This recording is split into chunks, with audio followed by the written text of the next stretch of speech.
મારે તો ફરી આ કહેવું છે કે જો આની અંદર તમે સારું પરિણામ લાવો તો એની જવાબદારી તમારી, અને હું માત્ર 100 મહિના 12 મહિના નથી કહેતો, 3 મહિનામાં કહું છું.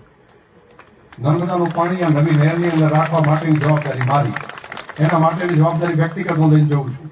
હવે તમારે ત્યાં કેટલું ઝડપી કેટલું જલ્દી શું કરવું છે એની વ્યવસ્થા તમે કરજો બધા, અને અમારો સંદેશો નીચે સુધી પહોંચાડજો.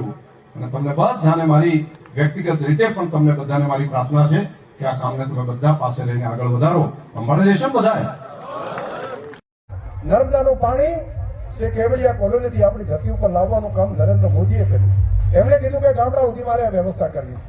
મારી તો તમને બધાને પ્રાર્થના એટલી છે, તમે બધા જાગૃત છો, સમજો છો.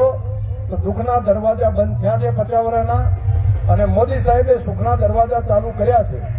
તો આ સુખ લાંબા સમય સુધી ટકી રહે એના માટે તમને બધાને મારી હાથ જોડીને વિનંતી છે કે દુઃખના દરવાજા બંધ કર્યા છે, સુખની શરૂઆત થઈ છે.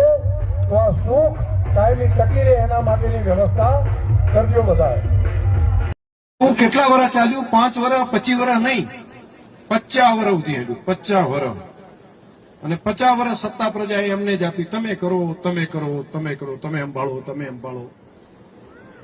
ઘણા જણાને 25 વર્ષ થયા હોય ને તો એમ લાગે છે 25 વર્ષથી છે, તો 50 વર્ષ સુધી હેડું.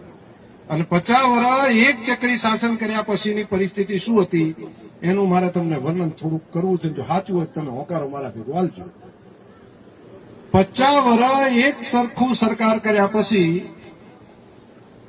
ગામડામાં વીજળી નહોતી. આ સાચી વાત છે ખોટી વાત? ગામડામાં 24 કલાક વીજળી નહીં. વીજળી માટે એમ કે શહેરમાં હોય, અહીં કે નહીં. 50 વર્ષ એક ચક્રી શાસન કર્યા પછી હાઈવે ઉપર કોઈ જવાનિયાને એક્સિડન્ટ થઈ જાય, કોઈ ગાડીનો એક્સિડન્ટ થયો હોય તો લેવા વાળું કોઈ નતું. જો ઓળખીતો પાળખીતો હોય તો જઈને દવાખાને લઈ જાય, નહીતર તો તરફડીને બિચારો મરી જાય. કોઈ લેવા વાળું 50 વર્ષ સુધીમાં હતું નહીં. 50 વર્ષના એક ચક્રી શાસન પછી કોઈ માણા માદું પડે ને,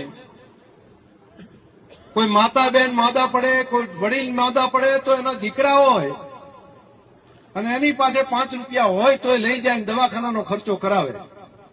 બાકી તો 50-60 વર્ષે મા બાપ એમ કે છોકરાને દેવામાં ચા નાખીને જાઓ, હવે અમારું તો ઘણપણ પૂરું થયું, અમે તો હવે જતા રહેશું, પણ દીકરાને દેવામાં નથી નાખવો.